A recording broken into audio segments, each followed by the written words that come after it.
Bom, gente, então vamos começar para a gente não prejudicar o caminhamento aqui dos conteúdos, que a gente tem um volume relativamente alto, né, de conteúdo para ver.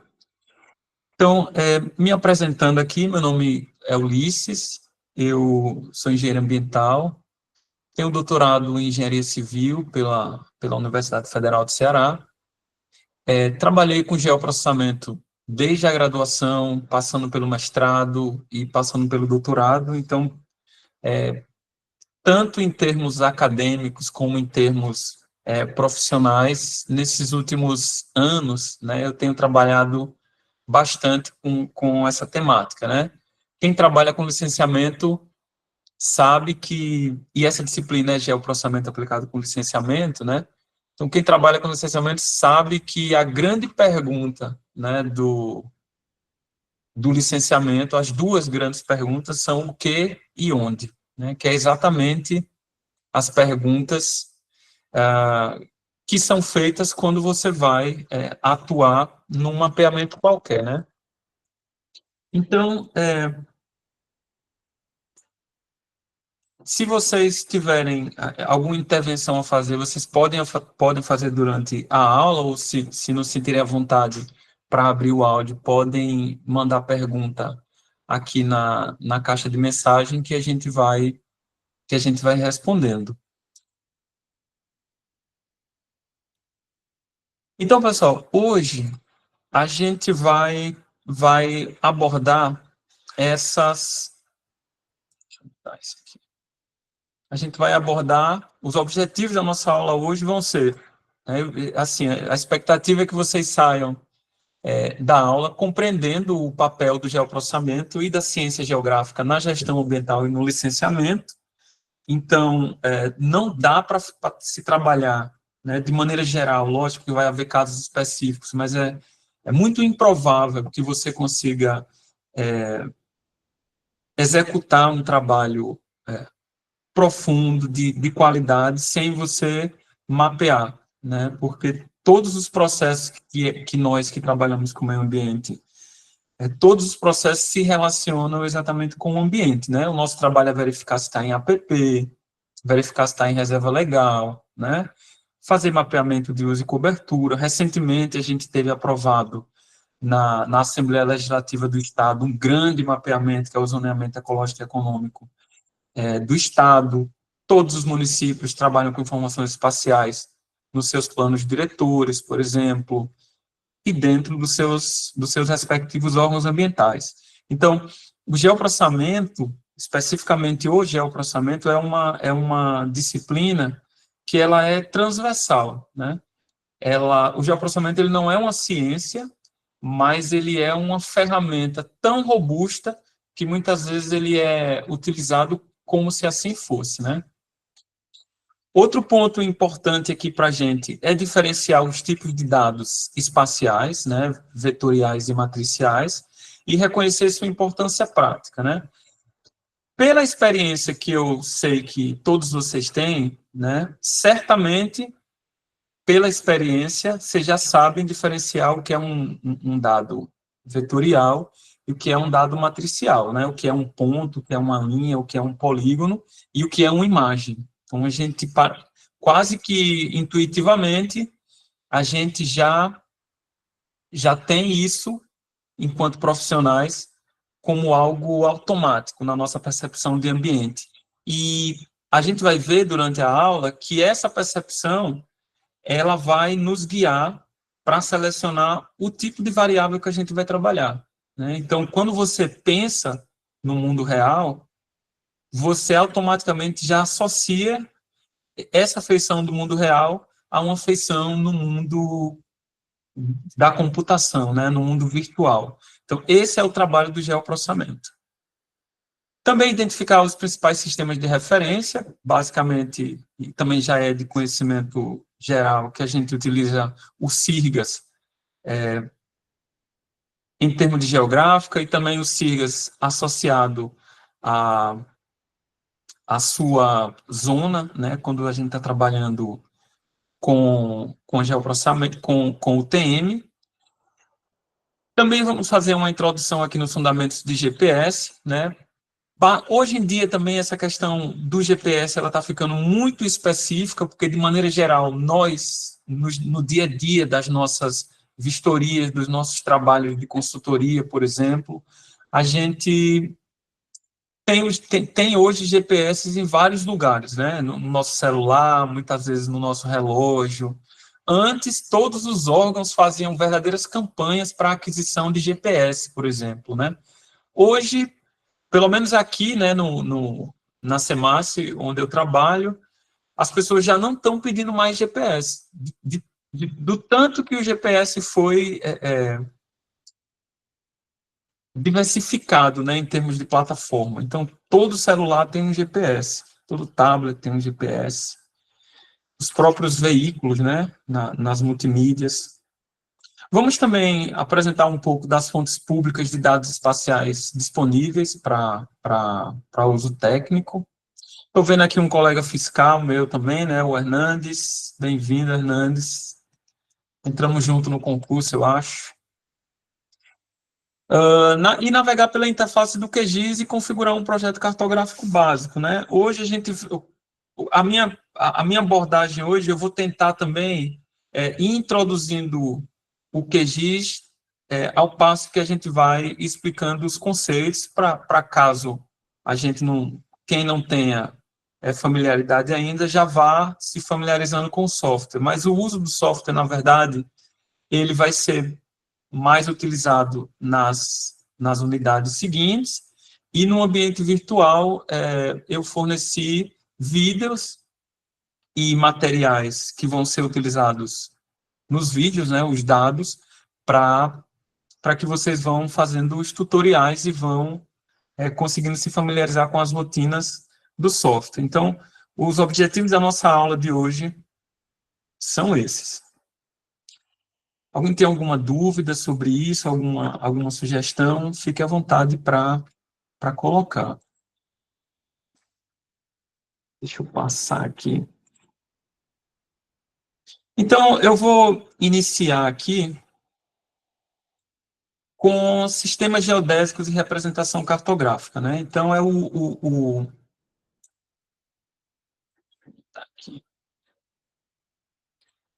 o que inicialmente a gente precisa ter em mente. Logicamente que a gente não vai aqui dar um curso de cartografia, né?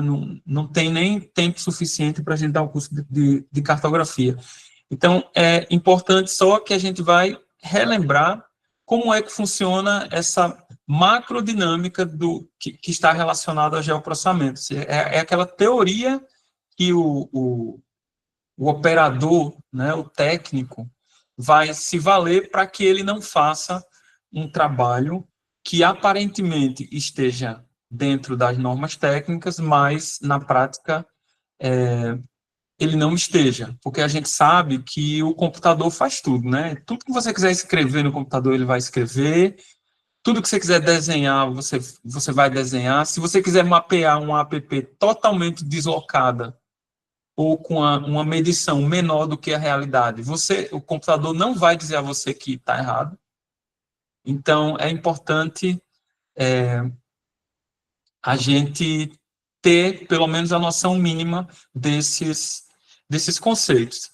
Esse curso de cartografia, Kilvia, provavelmente é o meu curso, né? Eu também sou instrutor lá da EGP, e a gente forneceu um desses cursos lá. Inclusive, como a disciplina passa, né?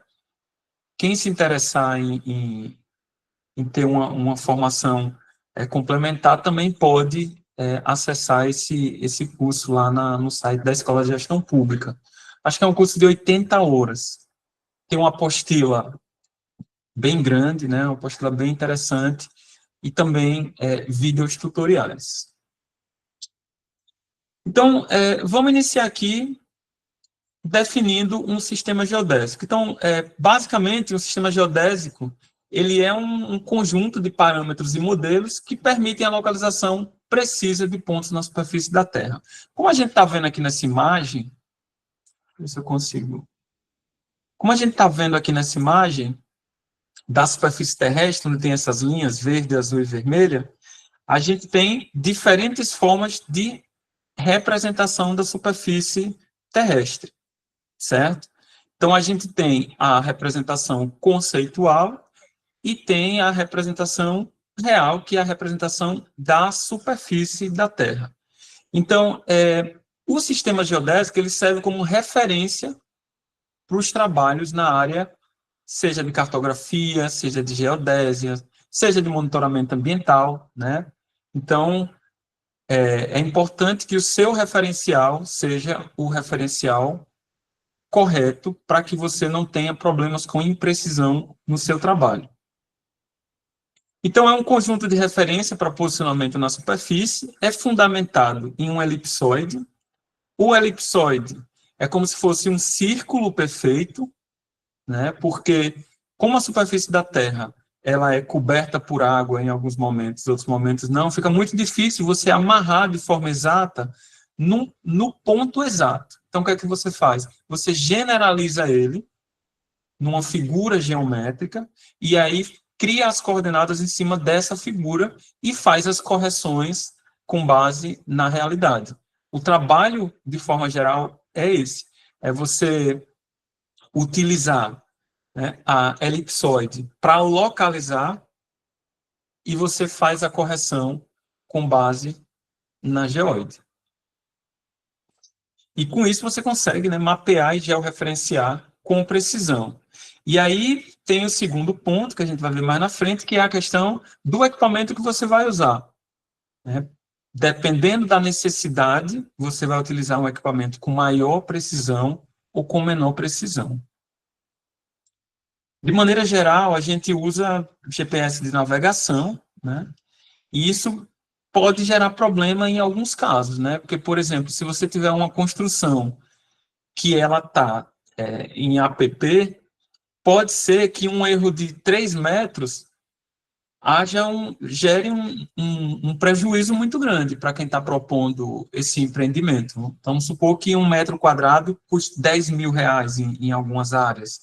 E isso acontece muito em loteamento, né? Você distribui os lotes lá na área e aí o órgão ambiental mapeia as APPs e muitas vezes vários lotes são sacrificados.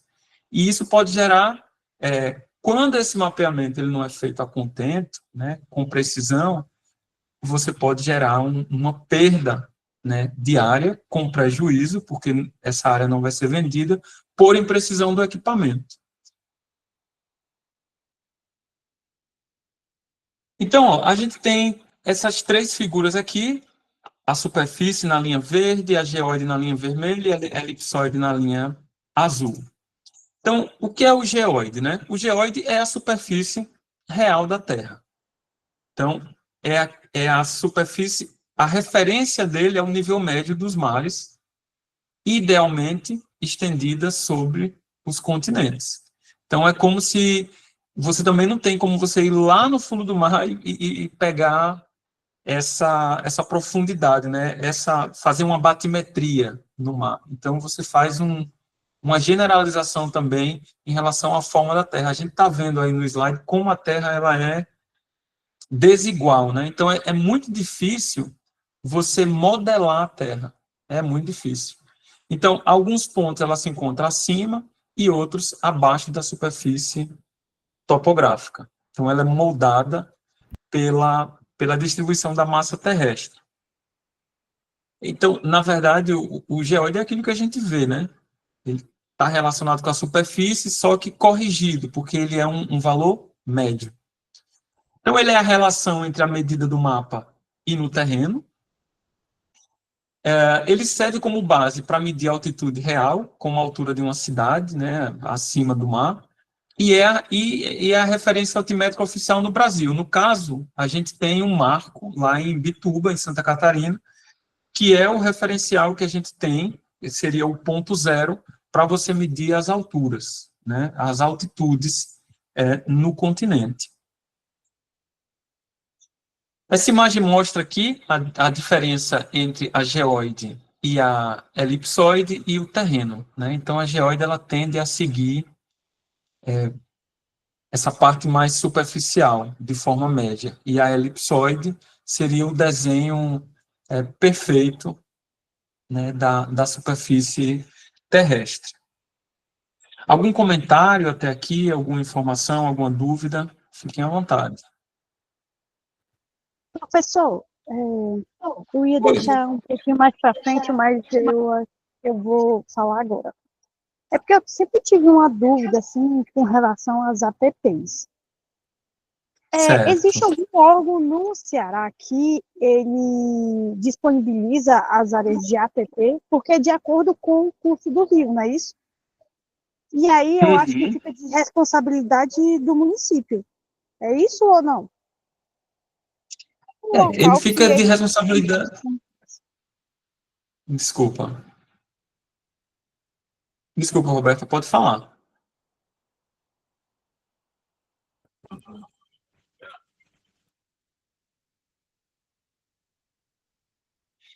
Então, sobre a questão das APPs, a gente tem um sonho, né, de conseguir fazer o mapeamento de todas as APPs, mas é um trabalho quase impossível de ser feito, porque o Código Florestal ele traz as APPs por faixa, né, de largura de recurso hídrico, então é muito difícil você conseguir generalizar isso. Então fica a cargo dos analistas, né, e do município a definição das APPs em seus territórios. Inclusive, o Código Florestal ele teve uma alteração recentemente, em 2021, permitindo, inclusive, que os municípios, dentro das zonas urbanas consolidadas, definam áreas de APP menores do que aquilo que o artigo 4º do Código Florestal coloca. Então, o município ele tem um poder muito grande na decisão dessas áreas de APP.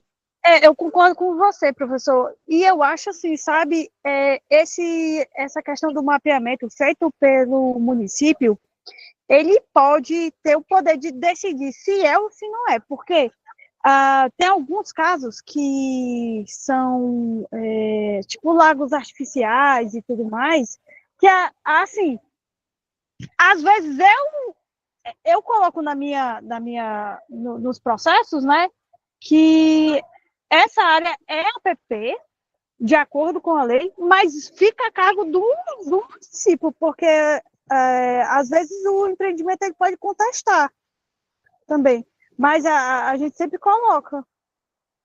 Mas eu vejo que eu acho assim um pouco falho ser o município fazer esse mapeamento, que às vezes dentro da própria secretaria nem existe pessoas que fazem ou que sabem que se não é. Aí, na dúvida, eu sempre coloco que seja, pela lei, entendeu? Agora, Uhum. certeza, 100%, porque às vezes até sigo aquele mapeamento costeiro, que ele indica algumas áreas de Sim, APP o e Zé, tudo né? mais. É isso. Mas é só isso mesmo.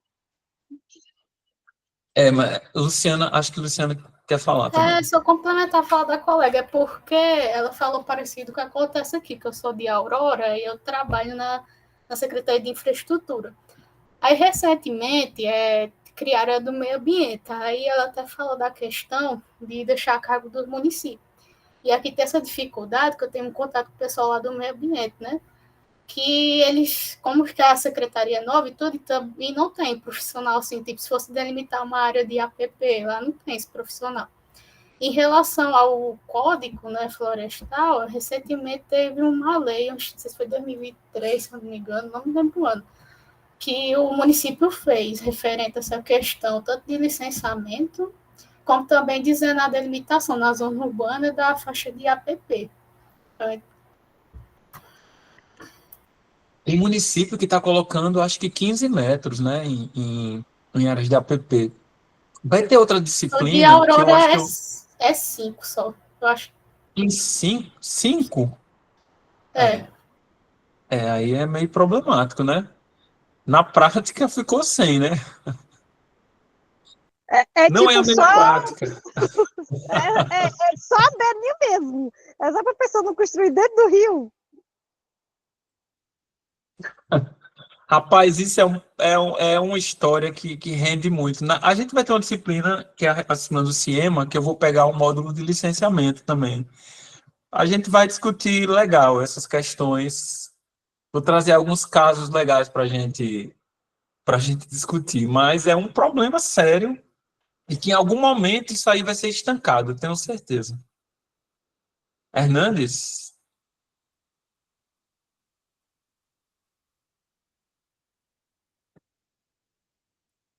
Laerte fez uma pergunta aqui, enquanto o Hernandes volta para falar. Laerte, na verdade, qualquer profissional que tenha conhecimento técnico para definir APP pode fazer isso, certo? Agora, desde que ele tenha competência legal para fazê-lo, né? Para fazer mapeamento. Mas, assim, a definição de APP já está feita por lei, né? O nosso trabalho é fazer o mapeamento. O que a gente tem que tomar cuidado é para não subdimensionar as áreas de preservação permanente, para você não ser responsabilizado por isso. E nem superdimensionar para que você não cause prejuízo, né? Porque, afinal, é terra. Terra vale dinheiro. Esse é a grande questão do licenciamento, né? O licenciamento, ele junta vários problemas e tenta resolver. Então, a gente que trabalha em órgão é um resolvedor de problema por natureza, né? O Roberto Caracas aqui colocou: a nova lei homologada pelo COEMA, os municípios só vão poder licenciar se tiverem condições profissionais mínimas para licenciar. O prazo é de 180 dias, contado desde maio. Exatamente, Roberto. Vocês têm 180 dias, o município tem 180 dias, prorrogável por mais 180 dias, para se regularizar. Essa regularização na prática, o que varia em relação a 07, estou saindo um pouco aqui do tema, mas vou voltar rapidinho, ela é só a questão dos concursos públicos.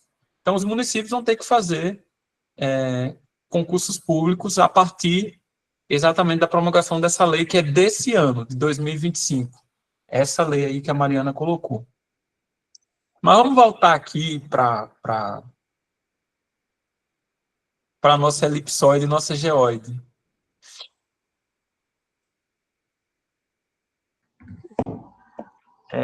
Ulisses? Oi, Hernando, voltando.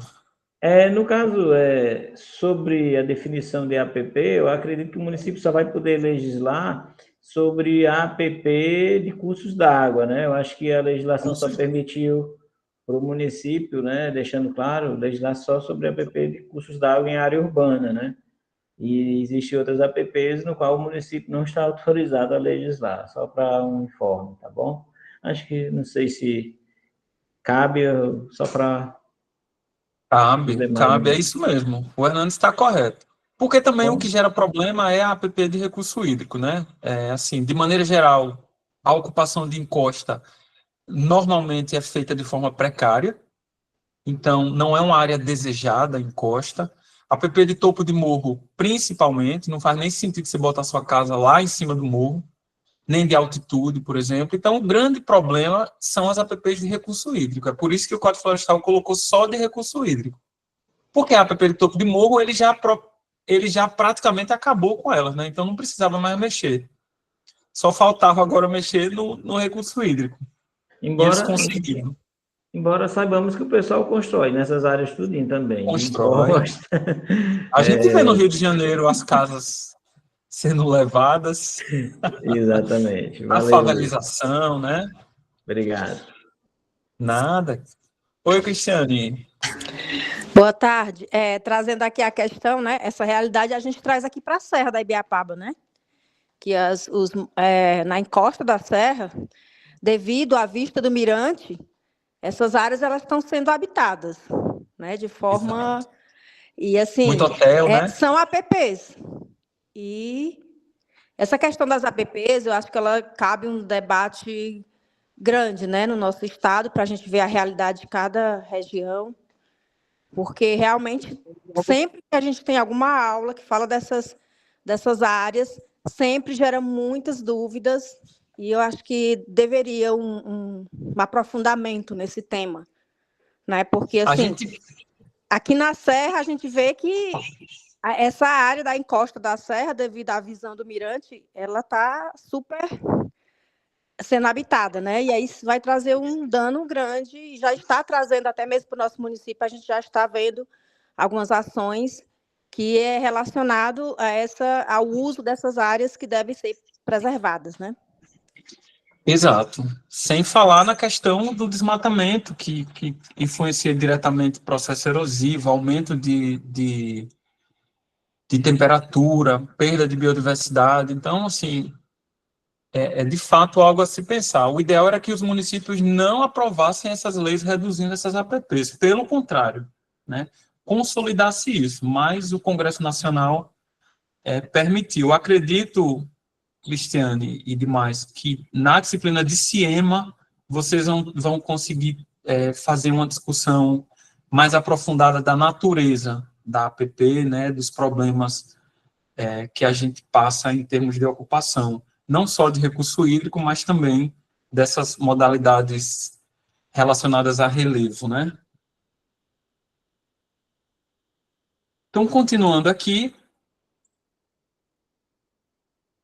então a gente já viu a parte da geóide, né? E aqui a gente tem a elipsoide. Então, o que a gente está falando quando trata de elipsoide, basicamente é um dos tipos de altura, né, de altitude que a gente usa em geodésia. Então,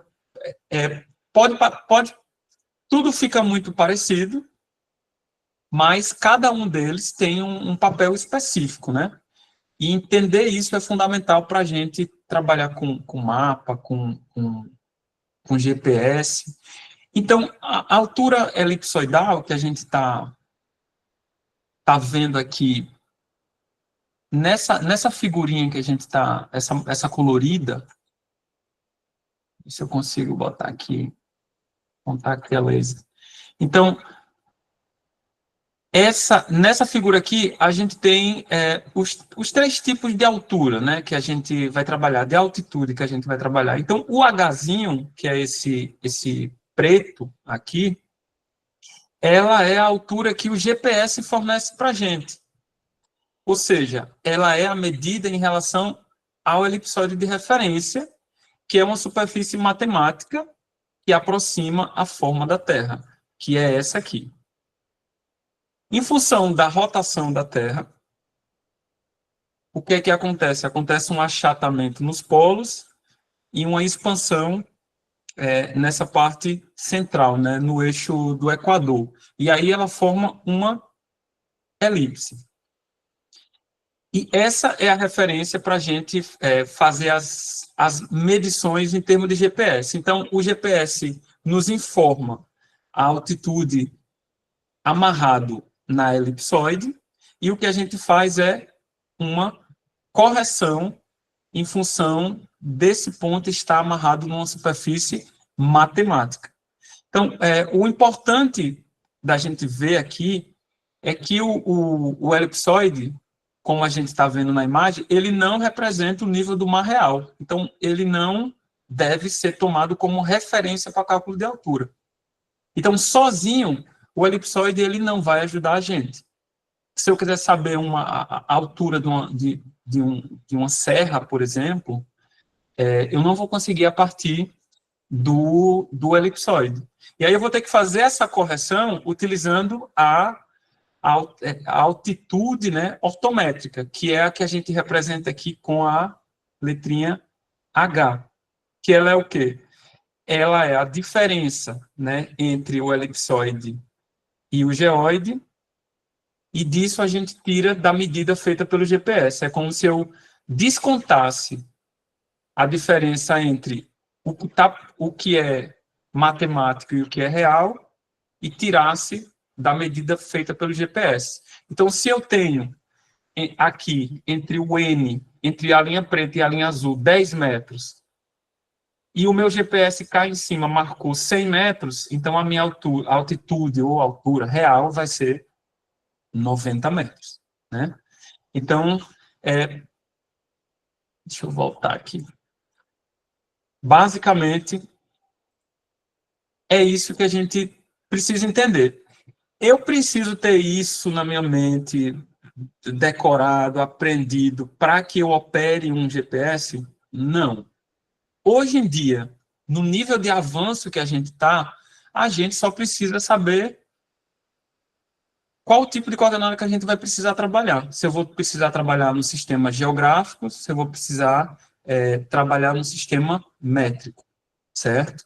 Então, essa parte aqui é importante para que eu possa também entender de onde é que vem a minha informação, mas ela não vai mudar muito a minha vida se eu desconhecer ela, mas souber mexer com o GPS. Então, aqui é como se fosse um conhecimento geral, né? E aí, apresentados, né, a geóide, a elipsoide e a forma real da Terra, a gente já sabe como é que os GPS funcionam e em que ele é amarrado. A gente entra para a questão das projeções cartográficas, que são as representações da Terra, né? Então, a gente hoje tem 3 formas de representar, né? Através de um plano, através de um cilindro e através de um cone. Esses são os 3 tipos de projeções, né? Ou também sistemas geodésicos de referência que a gente vai usar. Então, em resumo, ele é a forma pela qual uma superfície esférica, né, no caso, a Terra, ela é representada num plano, ou seja, ela é representada no mapa. O objetivo, né, dessas projeções é exatamente encontrar a melhor forma de representação de um ponto no espaço, a depender de onde ele esteja, tá? Porque, a dependendo da sua localização e da projeção que você usa, você pode ter mais ou menos deformação. Então, basicamente, aqui, no nosso dia a dia, a gente vai utilizar uma cilíndrica, certo? A gente vai utilizar projeções cilíndricas. Vamos entrar aqui no primeiro tipo, né, que é a projeção plana ou azimutal. A gente sempre lembra, quando fala nessa projeção, do símbolo aqui da ONU. Então, ela é uma das projeções geopoliticamente, ela é muito utilizada porque ela meio que centraliza, né, um ponto referência e ela coloca todos os demais no entorno dela. Então, se você for trabalhar na perspectiva da representação, é como se tudo ficasse em volta daquele centro. É por isso que a ONU adotou, né, essa representação, para dar essa visão de referência. Então, o mapa numa projeção azimutal, ele é construído sobre um plano tangente a um ponto qualquer da esfera. Então, essa tangência, né? Se eu consigo... Essa tangência, ela pode ocorrer em qualquer ponto, né? Então, ela passa assim, né? Tangente à Terra. Só que quando você vê lá de cima, é como se você visse várias listas tangentes, como a gente está vendo aqui embaixo. Passando aqui. E aqui é o meu ponto de referência. Tá? Então, ela é usada, em geral, para representar as regiões polares e suas proximidades, para localizar um país na posição central, tornando possível o cálculo de sua distância em relação a qualquer ponto da superfície terrestre. Então, elas são geopoliticamente as mais usadas, pois elas realçam esse status de um país em relação aos demais, né? Foge um pouco aqui da nossa proposta, né? A projeção cilíndrica, ela é uma das mais clássicas, né, da cartografia. A ideia básica, né, dela é você imaginar um cilindro, né, assim, envolvendo a Terra, E essa superfície esférica, né, do planeta, ela fica projetada nesse cilindro. Aí depois o que é que eu faço? Eu abro esse cilindro e gero um mapa plano. E é esse mapa que a gente costuma ver nos atlas escolares e muitos mapamundos, né, que a gente costumava ver lá no ensino fundamental e médio. Então, nessa projeção, né, os meridianos, eles viram linhas retas que se cruzam em ângulos retos. Ele forma uma malha regular, como a gente está vendo aqui, né? Gente, eu estou com duas telas e aí eu fico olhando para uma e para outra. Mas, basicamente, você abre o cilindro que você colocou em volta da Terra e ele fica plano. Mas aí você tem algumas distorções, né? Você tem algumas distorções porque essas áreas aqui, ó, essas áreas aqui e essas áreas aqui, elas vão ser deformadas, porque elas estão... É como se a Terra tivesse amarradinha aqui e amarradinha aqui. Ela é mais longa nesse sentido aqui. Então, quando você pega aqui, você projeta esse ponto daqui para cá.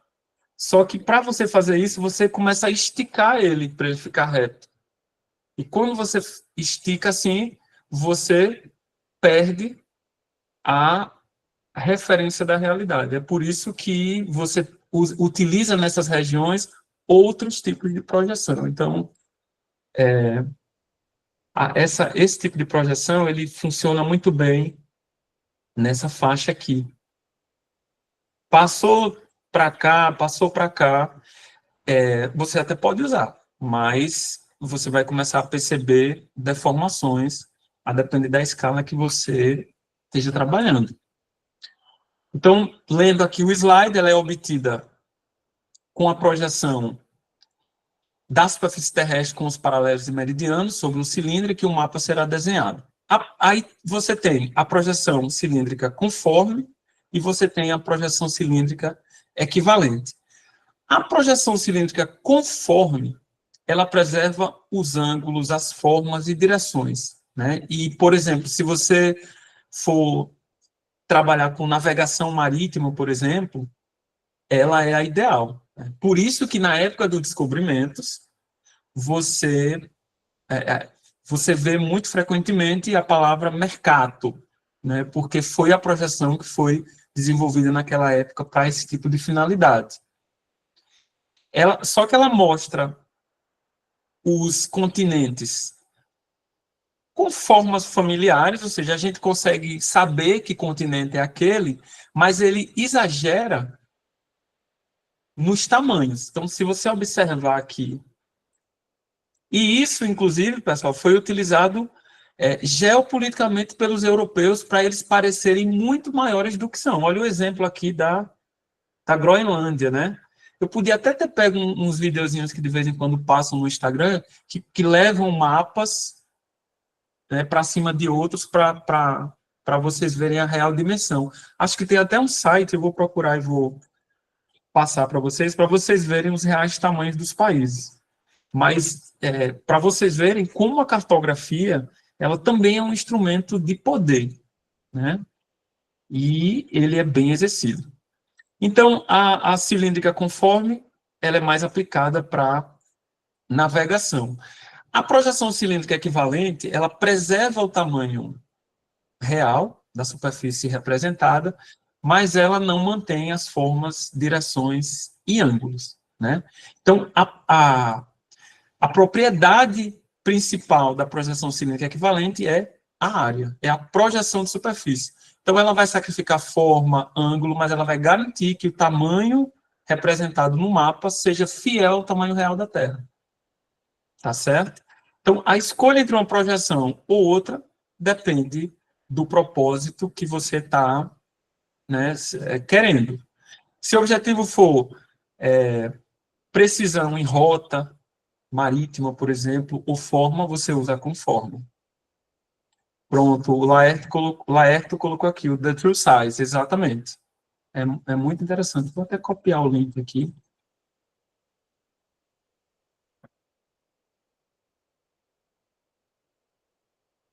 Depois dá uma passeada, pessoal, nesse site para vocês também interpretarem, né, como historicamente isso condiciona o nosso pensamento em relação a outros países, né? Vemos países como grandes países, quando na verdade os grandes somos nós. Vamos passar para frente aqui a projeção cônica, né? Então, como a própria imagem mostra, é um cone imaginário em contato com a esfera, que ela é a base para a elaboração do mapa. Então, os meridianos formam uma rede de linhas retas convergentes nos polos e os paralelos formam círculos concêntricos. Nessa projeção, como a gente pode ver, a gente tem uma abordagem diferente nela, né? Em vez de usar um cilindro, utilizar um plano, que é uma coisa mais palpável para a gente cria um cone imaginário, certo? Então, depois que esse cone é aberto, ele se transforma nesse mapa que a gente vê. É por isso que esse tipo de projeção ele funciona muito bem para a região de latitude média, né? Como a América do Norte, como a Europa ou parte da Ásia, porque ela trabalha nessa perspectiva. Existem as projeções policônicas, que elas utilizam vários cones, né, um cone dentro do outro, para que ele abranja mais regiões e você corrija falhas que a projeção cônica incide. Mas, basicamente, a gente tem essas três tipos de projeção, né? Ela tem como vantagem também a questão de reduzir distorção em zonas específicas, principalmente ao longo do paralelo onde o cone toca a Terra, tipo nesses pontinhos aqui, ó. Nesses pontinhos aqui, ela corrige as distorções. Então, quando você vai colocando vários cones sobrepostos de forma imaginária, você consegue corrigir naquele ponto específico. Mas, para a gente, o nosso negócio aqui é trabalhar com a projeção TM, certo? Aqui no Ceará, que a gente é dos poucos estados no Brasil que está dentro de uma zona só. Então, a gente meio que relaxa nessa preocupação de escolher qual é a projeção correta, porque a gente tem como se fosse um padrão que serve para qualquer lugar do nosso estado. Propriedades, né? Um dos grandes desafios, né? O grande desafio da cartografia é justamente esse, é como é que eu vou representar a superfície curva com uma terra em um plano, que é exatamente esse mapa. Então, toda projeção, inevitavelmente, ela vai distorcer alguma coisa. É importante a gente ter em mente também essa questão. Ela vai deformar alguma coisa. Aí ela vai deformar o que não é um problema para você. Se a área for um problema para você, você vai ter que usar uma projeção que preserve a área. Se o seu problema for a forma, mesma coisa com a distância. Então, por isso que elas são classificadas com base nas suas propriedades que vão indicar o que ela preserva, né? E também o que ela sacrifica. Então, se você quer preservar a área porque você quer fazer medições diárias, para você a forma ela não vai importar muito. Então, a gente tem 4 tipos, né, de projeções quanto às suas propriedades, que estão relacionadas aí a forma, distância, área, que é a equidistante, que ela não apresenta deformação nas distâncias, os comprimentos são representados de maneira uniforme. A projeção conforme, ela mantém os ângulos uniformes sobre qualquer ponto da carta, então pequenas regiões elas não deformam. Projeção equivalente, mantém área uniforme, mesmo que você sacrifique, né, que você deforme os ângulos ou as distâncias. E tem a afilática, que não mantém nenhuma delas, né, nem ângulo, nem área, nem distância. Então, ela não vai nos ajudar muito, né, no nosso caso. Então, vamos entrar aqui em alguns exemplos de projeção, né? A gente tem aqui a projeção de Mercator. E aí, eu vou abrir aqui o QGIS para a gente dar uma olhada aqui em como é que essas projeções funcionam. Deixa eu ver aqui, bases, mundo. Compartilhar aqui a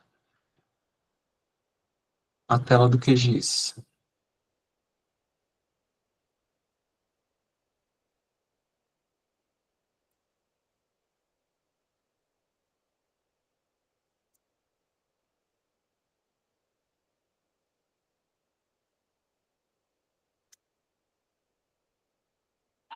Aí, 4674.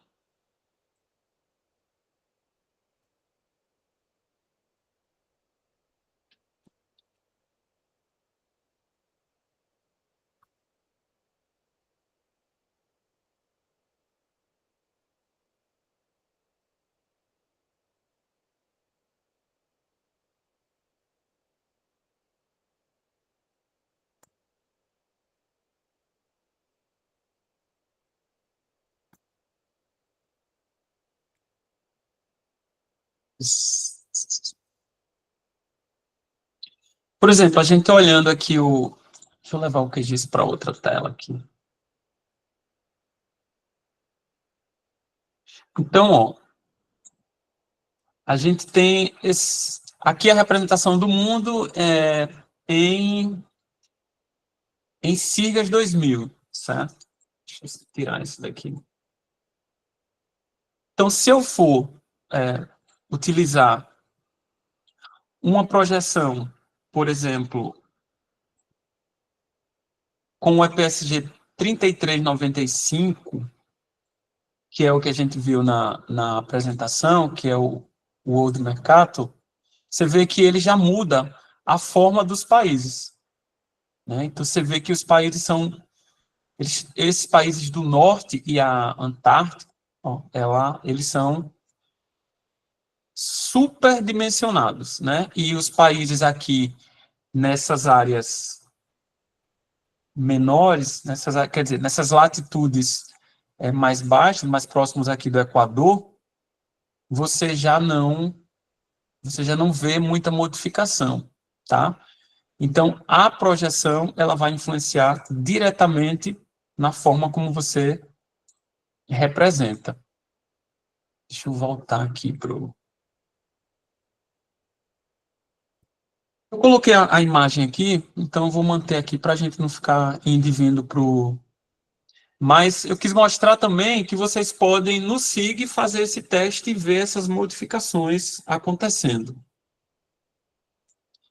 Então, ó, a projeção de Peters, ela é uma projeção cilíndrica equivalente. A projeção anterior ela era cilíndrica e conforme, ou seja, ela mantém a forma, mas as áreas são bem maiores.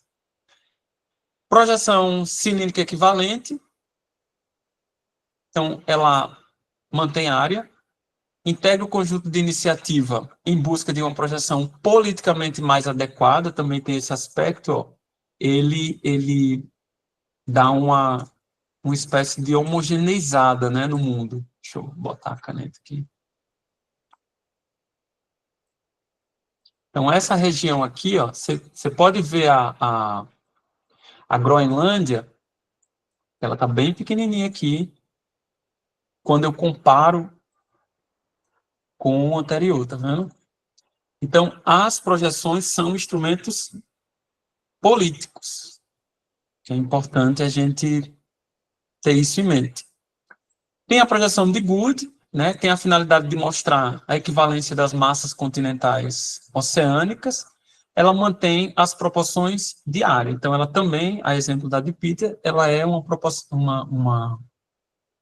projeção equivalente, né? Então, ela serve para calcular a área. Depois, vocês pegam o QGIS e consulta com esse EPSG aqui, ó, 54052. Né? Quando tiver no item de trabalhar com projeção, Aí vocês vão conseguir ver o mundo representado nessa forma aí, né? Nesse Mzinho que ele vai formando. Então, as projeções, elas são importantes, mas não é algo que você, no seu dia a dia, no órgão ambiental, vai se preocupar muito. Por quê? Porque é uma questão de configuração, certo? Então, você configura, como se fosse um manual, você configura seu equipamento, seja seu sistema de informação geográfica, seja seu GPS, e segue sua vida. Você não vai ficar refletindo sobre se é mercado, não. Isso aí são configurações que hoje, com o nível de tecnologia que a gente tem, o computador faz isso para a gente, né? Assim, a tecnologia está aí também para facilitar a nossa vida. Não tem porque a gente ficar batendo cabeça com coisa que não vai nos ajudar.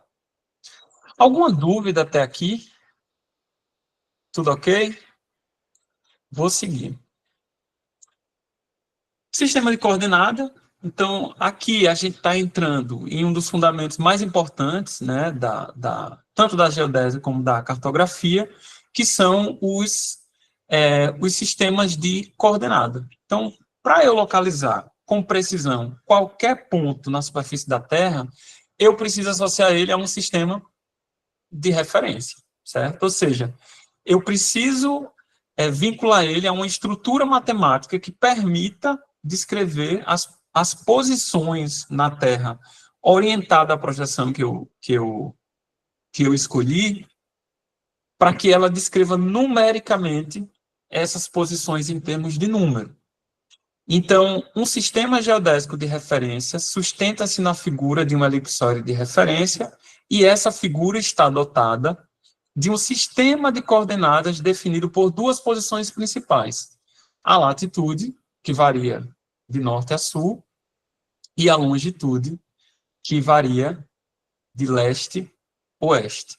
Então, quando eu pensar em latitude, eu vou pensar sempre na linha do Equador, porque latitude e longitude é um conceito que todo mundo, assim, não vou dizer todo mundo, mas a gente tende a confundir, né? Será que isso aqui, se a gente vai colocar no mapa, será que isso aqui é latitude, é longitude? Então, latitude você associa a linha do Equador e longitude você associa ao meridiano de Greenwich. Então, se você fizer essa associação, dificilmente você vai ficar naquela dúvida, principalmente quando você está trabalhando com o TM, que você fica, esse norte aqui é longitude ou é latitude? A gente tem muito essa dúvida. Então, a localização precisa de pontos sobre a superfície, ela se dá com a utilização de um sistema de coordenada. Ele pode ser geográfica ou pode ser UTM. Então, a forma mais comum de representar coordenada em mapa é utilizando o sistema sexagenal, né, com base em grau, minuto e segundo. Utiliza a latitude e longitude para indicar posições na superfície. Então, qualquer lugar da Terra, você vai encontrar um par de coordenada. E aí, sempre baseado em grau, minuto e segundo. As latitudes e longitudes, elas estão divididas também. Como é um sistema cartesiano, você cria um gráfico semelhante ao sistema cartesiano, né? Então, a latitude ela vai de menos 90 a 90, e a longitude vai de menos 180 a 180, considerando o que está desenhado nessa figura, né? Considerando o que está desenhado nessa figura. Ou seja, dependendo da posição, a sua latitude e a sua longitude ela pode ser positiva ou negativa. Então, ao sul do Equador, a latitude é negativa. Ao norte do Equador, a latitude é positiva. A oeste é negativa, a leste é positiva. Eu botei essa imagem aqui para a gente tentar calcular quanto vale a longitude nesse ponto aqui. Então, eu tenho um ponto que ele está rodeado, né, pelas coordenadas 50 e 40 de longitude e 30 a 40 de latitude. Então, ó, eu quero saber quanto vale x em termos de latitude e longitude. Deixa eu mudar aqui para a gente... Quais são os dados que eu tenho? A minha escala horizontal é de 5 centímetros. Tá vendo? Então, se eu vier daqui até aqui, ó, eu tenho 5 centímetros. E isso equivale a 10 graus. Qual é a distância do ponto X ao meridiano de 50 graus? 2,1 centímetros. Certo? Que é aqui, ó. 2,1 centímetros. Da mesma forma, na escala vertical, eu tenho 10 graus, sendo representado por 4,7 centímetros. Certo? E uma distância do ponto X ao paralelo de 40 graus, aqui, ó, 2,5 centímetros. Eu vou seguir aqui o cálculo para ficar registrado como eu descubro a longitude e a latitude. O que eu vou fazer, na verdade, é uma regra de 3. É que eu estou mexendo no slide aqui do meu lado direito. Então, eu faço uma regra de 3. Então, quanto vale, né, x quando 10 graus equivale a 5 centímetros? E eu meço no mapa 2,1. Eu vou converter. Eu multiplico aqui o meu 10 graus pelo 2,1, fazendo uma regra de 3 e encontro 4,2 graus, então eu já tenho 4 graus. Sobram 0,2 graus. Eu multiplico por 60, que é em minutos, e encontro 0,2 de 60, 12. Então, meu resultado é que a minha longitude nesse local aqui, nesse ponto, ela é 4 graus e 12 minutos. Então, a latitude final no ponto X é o meu ponto de referência menos 4 graus e 12, que é a distância em graus para cá. Tá? Da mesma forma, vai ser com a latitude. Vou passar aqui. Da mesma forma, vai ser com a latitude. Faça uma regra de 3 com base nos dados que eu tenho aqui. Qual é o conhecimento que eu tenho que ter aqui? É o conhecimento de como fazer as conversões entre medidas de graus e minutos e segundos. Então, eu tenho 10 graus, equivalendo a um valor proporcional, onde, no papel, 10 graus valem 4,7 centímetros e eu quero saber quanto vale no centímetro 2,5. Aqui a conta fica um pouco mais complicada, porque eu tenho que fazer 2 multiplicações por 60, para eu converter para minuto e converter para segundo. Então, essa aqui é a forma que se eu tiver em campo e tiver como referência só as minhas zonas, eu consigo localizar o valor do meu ponto. Mas hoje a gente tem o nosso GPS, a gente tem calculadoras online que vão conseguir fazer esse cálculo para a gente, mas fica registrado aqui no slide para a gente ter conhecimento do procedimento de cálculo. Então, aqui eu encontrei 5,3191 graus, então eu separo 5 graus e já deixo ele aqui. Converto o 3191 para minutos, que dá 19,148. Então, sobra 19 minutos. E o 148 final eu converto para segundo, que fica 8,94. Está aqui a minha coordenada de latitude, 5 graus, 19 minutos e 8 segundos. E aí o meu ponto, o meu par de coordenada aqui é 45 de longitude e 34 de latitude. Então, compreendido aí, né, o conceito de latitude e longitude, não sei se vocês têm alguma dúvida em relação a isso, mas vamos partir aqui, o que é que a gente está fazendo, né? A gente está em escala planetária e agora a gente está entrando numa transição do sistema de grau para um sistema mais palpável para a nossa cabeça, que é o sistema métrico. Então, para fazer essa compatibilização, foi criada, né, uma Carta Internacional do Mundo ao Milionésimo. Características principais. Ela está bem pequenininha aqui, ó, mas no próximo slide ela vai estar maior, né? No terceiro. Então, basicamente, ela está numa escala de 1 para 1 milhão, então 1 centímetro no mapa equivale a 10 quilômetros na realidade.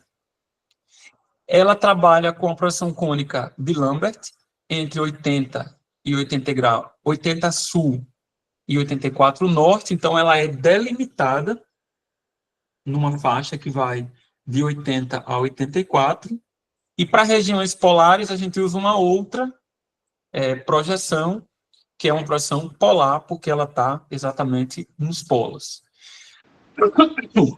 Então, ela representa, tanto em termos de planimetria como altimetria, ou seja, eu tenho tanto, ele representa tanto o ponto da minha coordenada como a altitude daquela coordenada. E ela tem cobertura global, dividindo a Terra em fusos e zonas, né? Que são essas zonas, né? Essas regiões que vão ser utilizadas para você entrar no sistema UTM. Então, para a gente compreender mais ou menos o sistema UTM, a gente tem que ter uma noção de como funciona essa carta internacional, porque ela é que vai definir aquelas zonas, tá? Então, ela divide, né, o mundo em 60 fusos de 6 graus de longitude, ou seja, daqui para cá, né, da esquerda para a direita.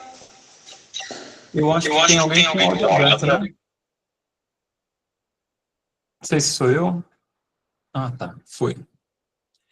E zonas de 4 graus de latitude, na vertical, contadas a partir da linha do Equador. Então, ela vai subindo ou descendo verticalmente, né? Cada folha da carta abrange 4 graus de latitude por 6 de longitude. Então, não sei se dá para ver aqui, ó. Então, daqui para cá, ela aumenta para 180, variando 6 graus, e daqui para cá, ela aumenta, da mesma forma que ela aumenta aqui para baixo, variando 4 graus. Então, você consegue, por exemplo, localizar esse quadrante aqui, ó, sendo o fuso que o Brasil está localizado. Eu vou passar para um mapa mais detalhado na frente. Mas, basicamente, a divisão do mundo, ela ocorre dessa forma. E aí você dá o zoom na região que lhe interessa, como é o nosso caso. O território brasileiro, ele está inserido em 8 fusos. Então, voltando aqui, é como se ele estivesse nessa faixa aqui, né? De fuso. Que aí seria o fuso 25, fuso 24, 23, 22, 21. Então, a gente tem 8 fusos. Isso é o que eu encontrei na internet sobre. Totaliza 46 folhas ou quadrículas no formato padrão SIM, que são essas quadrículas aqui, né? Que é o mesmo formato da Carta Internacional.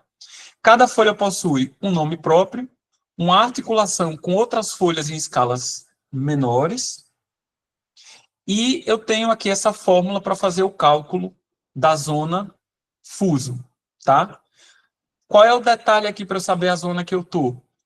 Você só precisa saber em que local a sua longitude está. Por exemplo, como o Brasil está abaixo da linha do Equador e a oeste de Greenwich, o meu valor, que é esse valor de grau aqui que a gente forma, que é como se fosse o meridiano que a gente usa, ele vai ser negativo.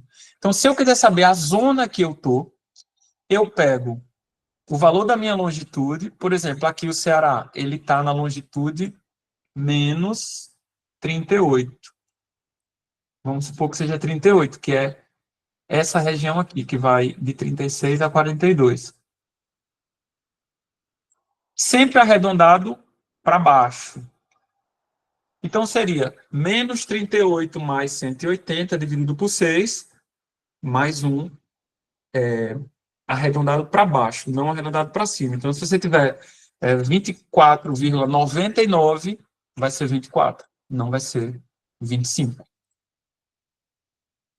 Aqui é a divisão do Brasil, né? Então, é como se ele pegasse essas quadrículas aqui e indicasse, aqui, mais ou menos por aqui, é a linha do Equador, né? Passando aqui. Então, não deu muito certo não a minha linha, mas a linha do Equador, ela está aqui. Então, tudo que tiver aqui para baixo, ele vai chamar de sul. Aqui, sul, sul. E tudo que tiver acima, ele vai chamar de norte. Então, quando você pegar cartas topográficas, você vai ver, por exemplo, aqui no Ceará, a gente trabalha com essas cartas, com essas codificações aqui. Elas sempre vão começar com SA ou SB. Então, sul, na linha A, no fuso 24, tá? Ou zona, na zona 24, né? Aí o que é que o TN faz, que a gente vai mais para frente? Ele corta essa zona no meio, cria um meridiano central artificial e utiliza eles como referencial para calcular as coordenadas métricas. Aqui a gente tem um detalhamento, né, interessante sobre a Carta Internacional ao Milionésimo aplicada no território brasileiro. Então, como a gente viu anteriormente, a carta ela divide o globo em folhas no padrão 4 de latitude por 6 de longitude, cada uma representando 10 quilômetros. O ponto mais importante aqui, que eu acho que a gente pode observar, é em relação à geração de mapas em diferentes escalas, né? Então, por exemplo, eu peguei aqui, eu estou aqui na zona 21, tá vendo? Zona 21, a sul, na linha D, ó, essa linha aqui. Essa área aqui, SD21, ela vai ser quebrada em 4 outras áreas, tá? Que é a área Y, V, X e Z. Então, pegando aqui uma delas, pegando 1/4 delas, ela é dividida novamente em 4 folhas. E assim por diante, ó. Uma folha 1 para 1 milhão, 4 folhas de 1 para 500 mil, 4 de 1 para 250 mil. As cartas topográficas da Sudene, elas são divididas segundo essa lógica. Aqui no estado do Ceará, predominam as cartas de 1 para 100 mil e 1 para 250 mil. No QGIS, a gente consegue... Ó, deixa eu passar para o QGIS aqui rapidinho.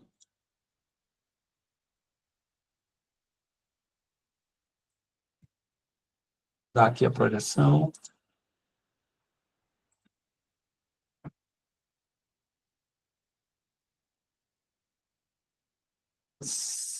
Eu vou tentar localizar aqui umas cartas.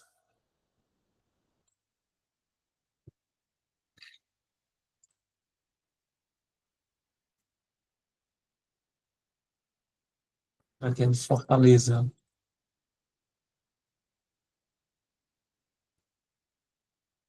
Tá dando para ver o QGIS? Todo mundo tá vendo ele? Sim. Sim, né? Então, ó, eu vou dar um zoom aqui. Você pode ver aqui a codificação, ó. Ele está no SA, ou seja, no sul, na linha A, zona 24, e aí ele vai entrando nos detalhes. Por quê? Porque ele vai entrando no detalhe até a escala dele, que é 1 para 250 mil. Então, essa codificação aqui, ela podia ser mais detalhada. Então, é como se ela estivesse indo até o segundo quadradinho lá do nosso slide. Deixa eu voltar para ele aqui.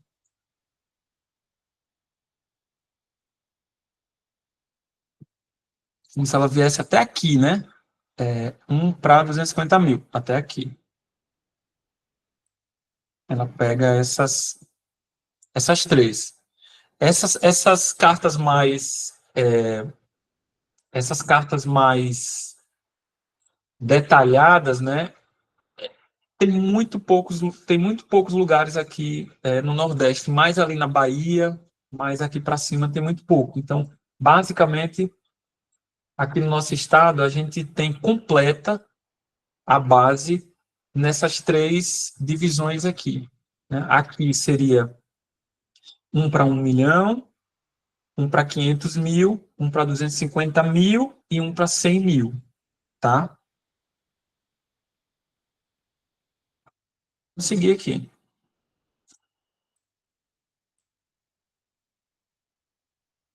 Então, a projeção UTM, ela se baseia em cilindro de rotação, normalmente secante, né? Secante porque ele corta, certo? Ou seja, ele pega um fuso, ele pega um espacinho desse aqui e parte ele no meio. Esse aqui é o meridiano central, esse que você está vendo aqui, ó, é o meridiano central da nossa zona, na nossa zona 24. Então, você conta a parte dele para a direita ou para a esquerda, observando os limites, né? Que é de 0 a 10 milhões de norte a sul e de 500 mil a partir do meridiano para leste e para oeste. Nós não temos coordenadas negativas, né, em UTM, e elas se repetem no norte e no sul. Então, elas são coordenadas absolutas, só que elas variam conforme o hemisfério. Por isso que você tem que colocar lá norte ou sul. Ou então fazer igual o Google faz, né? Ele utiliza as letras. Então, a gente aqui, quando você vai no Google, você vê que a gente está quando trabalha com TM, a gente está no 24M, que é a linha que a gente está. Então, aqui a gente tem a região, ó, a região 24. Então, normalmente secantes com 6 graus de largura longitudinal, a largura longitudinal é essa aqui, né?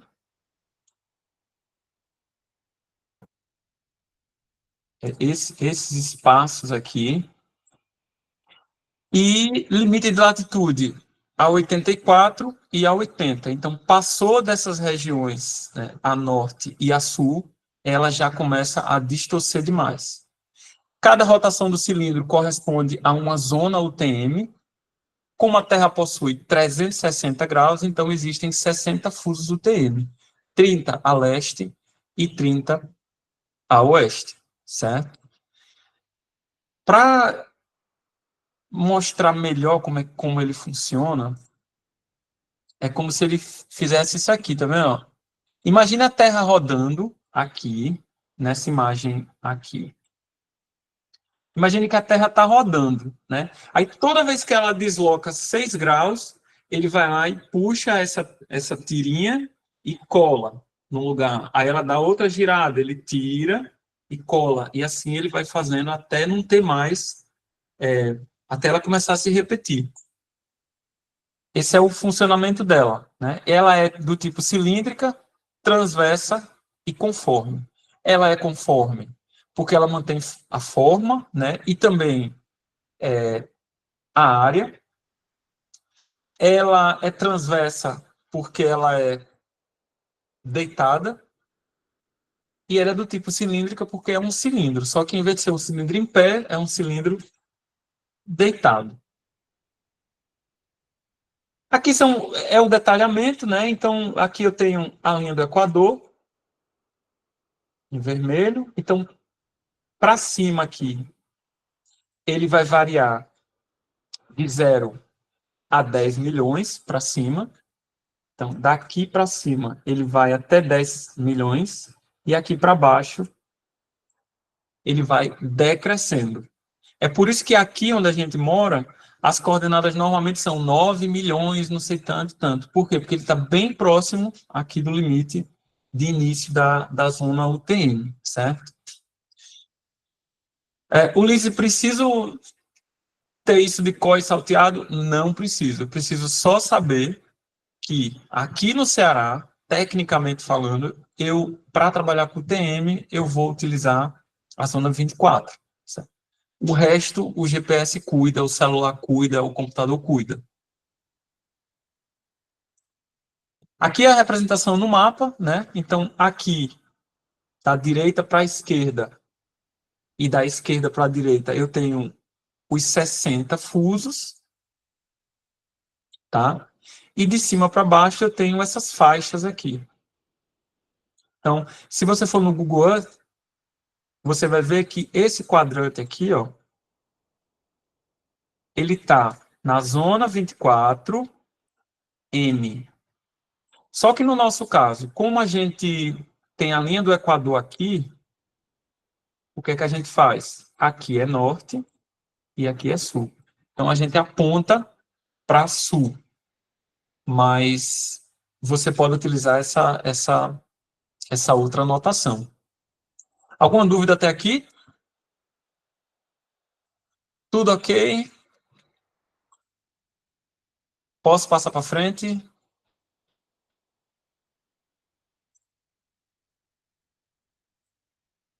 Vamos entrar aqui nos sistemas de posicionamento global, né? Então, GPS também não é uma novidade para a gente, é algo, pelo menos o GPS de navegação, é algo que a gente usa cada vez menos, é como eu estava falando no início, né? Hoje em dia, pelo menos aqui na Semas, eu não vejo demanda mais. Pessoal, fale a verdade, como a Josiane está dizendo aí. Se estão entendendo tudo ou não, né? Mas, enfim. GPS é a abreviatura da Navistar GPS. Então, o GPS é como se fosse um projetão, né? É um sistema de radionavegação baseado em satélite, desenvolvido e controlado pelo Departamento de Defesa dos Estados Unidos. Os Estados Unidos são dono do GPS. A China é dono da Baidu. A Rússia, do GLONASS. Então, seria interessante que o Brasil também desenvolvesse o sistema de posicionamento global dele, certo? Gente, mas realmente a gente precisa se aprofundar, né? A gente pode ter um momento de dúvida, vocês podem encaminhar as dúvidas e a gente vai respondendo, mas realmente é um assunto bem abstrato, né? É um assunto bem abstrato. Se a gente tiver interesse em se aprofundar, a gente vai ter que realmente se aprofundar em assunto por assunto, mas, na verdade, eu já apresentei aqui uma série, né, de grandes áreas. E aí, como a Isabel colocou, realmente o curso da EGP dá uma boa base. Mas aqui também a gente tem uma boa base, pessoal. É porque é muito assunto e são coisas que muitas vezes são novas para a gente e a gente tem a dificuldade, né, no primeiro momento, assim, de capturar. Mas isso, eu tenho certeza que todo mundo aqui sabe mexer no GPS, né? Então, mesmo que você não conheça pormenorizadamente essa teoria, você sabe, olhando para o GPS, se o negócio está certo ou se não está. Oi, Josiane. Boa tarde. Boa tarde. Tenho curiosidade em saber como é que serão as atividades dessa disciplina, professor. Tem como você dar um feedback aí prévio? Tem sim. As atividades, eu também não coloquei atividade pesada para vocês, né? Eu sei que vocês têm uma rotina muito corrida, então não ia ter tempo para eu pedir para vocês fazerem um mapeamento em área, né? Então, basicamente, eu estou propondo um fórum onde você vai escrever de forma bem breve o que você entendeu de um ponto que você vai escolher. Eu coloquei alguns exemplos que podem lhe guiar. Então, por exemplo, o GPS é importante para mapear a app. Então, você pode desenvolver um argumento para mostrar como o GPS pode, como o sistema de posicionamento global pode te auxiliar para mapear a app. Também fiz um quiz, que são perguntas simples também, né, sobre o que a gente está colocando aqui, nada que vocês não consigam fazer. Se não conseguir fazer de cara assim, um Google resolve muito rapidinho, ou então o próprio material, tá? Então, eu entendo a rotina de vocês. A gente, para entrega como atividade, Vitor, não, certo? Mas como prática, se vocês tiverem interesse em se aprofundar, eu coloquei, eu acho que deve ter uns 60 vídeos, muito curtos também, que vão versar desde a instalação do QGIS até a produção do mapa, certo? Mas isso não vai entrar como atividade, porque eu sei que a nossa rotina aqui não é de estudante, né? A gente está aqui para aprender uma habilidade e aplicá-la. Agora, nos próximos módulos, a gente vai executar mapeamento, certo? Mas isso não vai ser uma prova para vocês. Vai ser uma prática dentro do curso, tá certo? Professor, boa tarde. Boa tarde. Quando terminar a aula, o senhor pede para a coordenação postar logo esses materiais na plataforma, porque não está aparecendo ainda para a gente na plataforma. A gente fazer a leitura e conseguir resolver essas atividades. Tá ótimo, José. Perfeito. Antes da aula eu tinha falado já com o pessoal, mas eu acho que eles já estão adiantando para disponibilizar esse material. Porque, geralmente, eles publicavam logo. Por exemplo, no início da semana eles já publicavam o material, a gente já tinha a semana estudando, preparando, e quando tinha aula na sexta, a gente já tinha lido boa parte do material, já sabia mais ou menos. Entendi. Inclusive, eu vou sugerir que algumas atividades sejam prorrogadas, né, exatamente para que vocês tenham esse tempo para conseguir dar uma olhada no material e fazer as atividades. Mas vocês não vão se prejudicar, né, nesse sentido. Beleza, assim que terminar aqui, eu já falo com a professora. Inclusive, vendo aqui o que o Vidal falou, né, já assisti muitos vídeos do seu canal. Eu vou mandar aqui o link do meu canal, que vocês também podem se aprofundar. Deixa eu entrar aqui nele para mandar para vocês. Sigam, curtam, compartilhem. Deixa eu abrir aqui.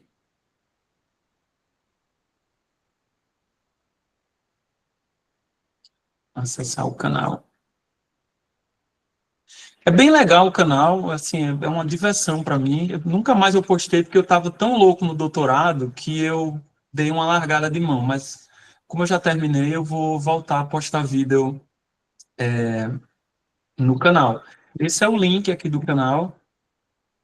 Me sigam, vou ganhar aí mais 104 seguidores. Já estou feliz. Já ganhei meu dia.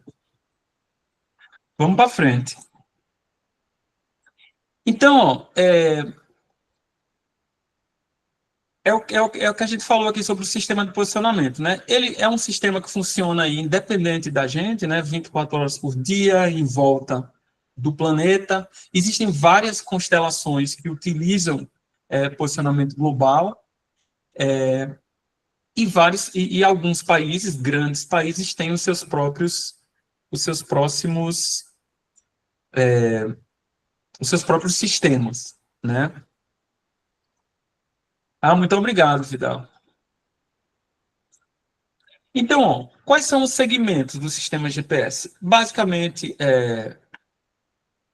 o sistema GPS tem o sistema da constelação que a gente vê, né, em volta do país, o cara que toma conta do sistema e o cara que usa o sistema. Nós somos as pessoas que usam os sistemas, tá?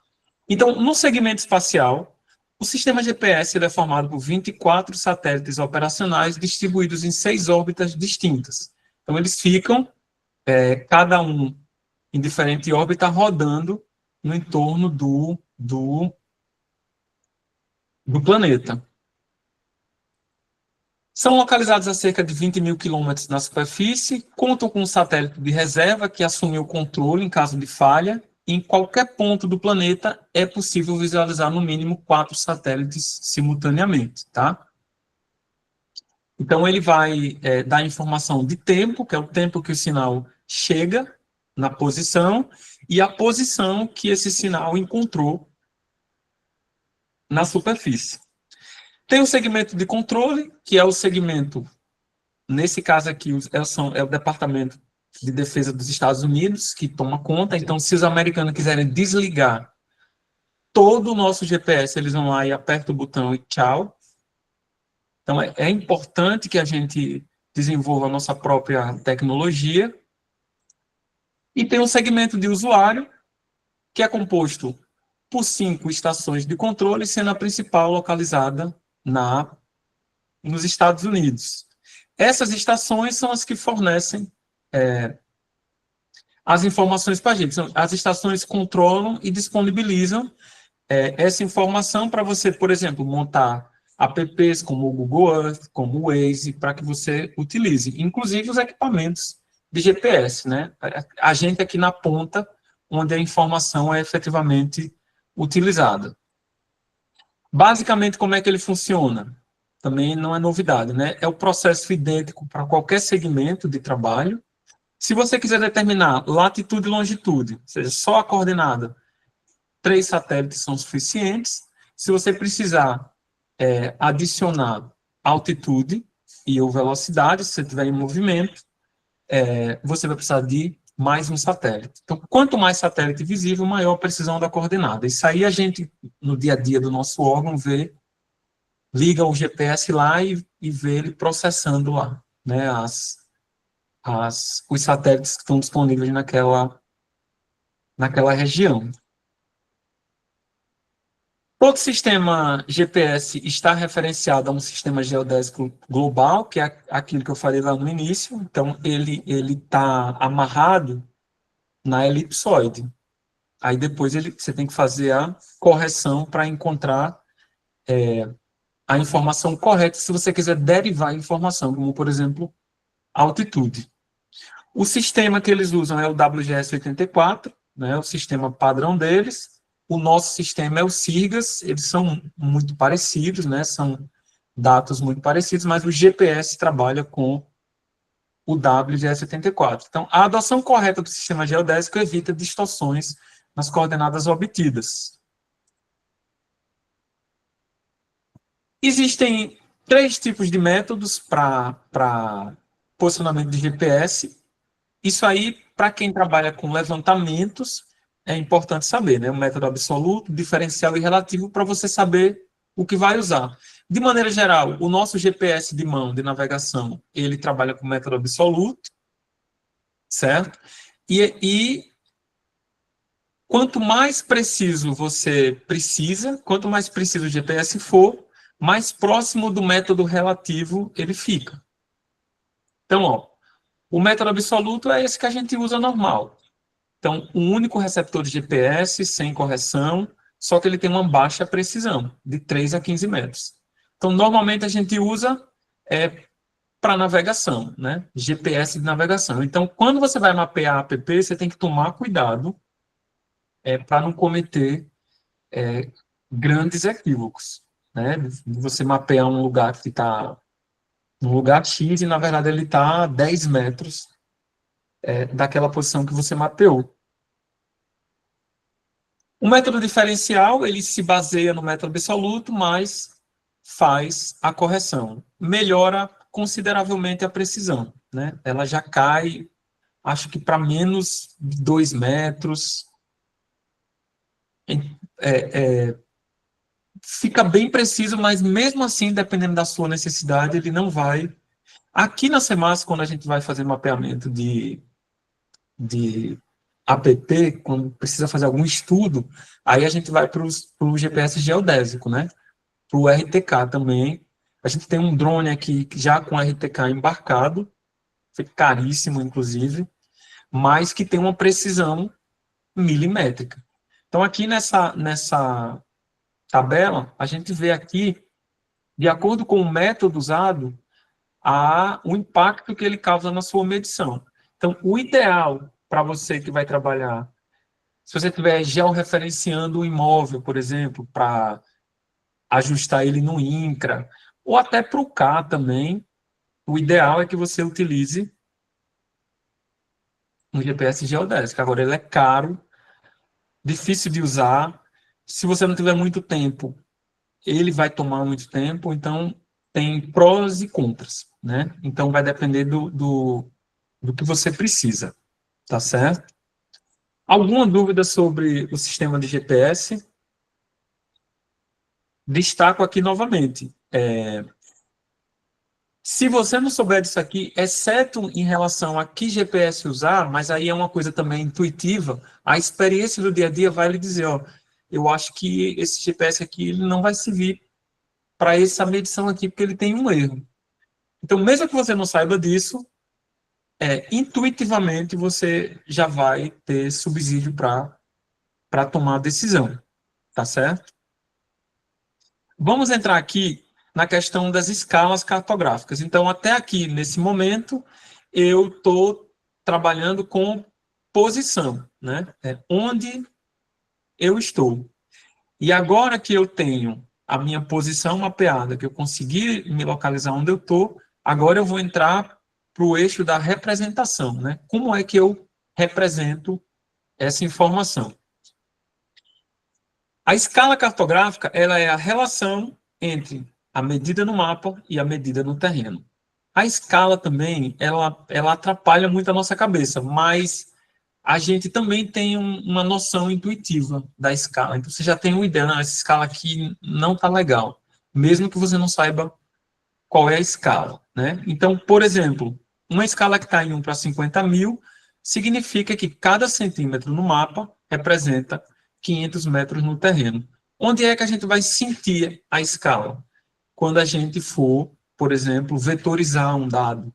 Dependendo da escala que você esteja, a visualização ela vai mudar. Quais são os tipos de escala que a gente tem? A gente tem a escala numérica, que é a representação da escala na forma de fração. Então, ela deve vir na metade inferior da folha em um mapa. E sua leitura deve ser simples e direta. Quando você olha no mapa, ela normalmente está embaixo, né? Na parte inferior, abaixo do mapa. Tá? Então, aqui a gente vê como é que representa a escala numérica. Então, toda vez que a gente faz um mapinha, a gente coloca a escala gráfica, que já está lá no QGIS, ela como padrão, e você pode adicionar uma nova escala e alterar ela para a opção numérica. Mas é sempre bom a gente trabalhar com escala gráfica, né? Porque quando você imprime o mapa, ela acompanha a deformação do mapa. Escala gráfica, como eu falei agora.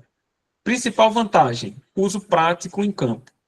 A vantagem dessa aqui é que você consegue de cara saber a escala, mas mesmo assim, às vezes a gente se atrapalha. A gente vê um para 50 mil e diz, mas 50 mil quer dizer o quê? Muitas vezes a gente não tem decorado, né, que 50 mil é 500 metros. Então, a escala gráfica, né, que é essa escalazinha que a gente está vendo aqui, ela é ideal quando não é possível usar a régua ou não é possível calcular. Basta marcar a distância entre dois pontos com papel ou barbante e comparar com escala gráfica no próprio mapa.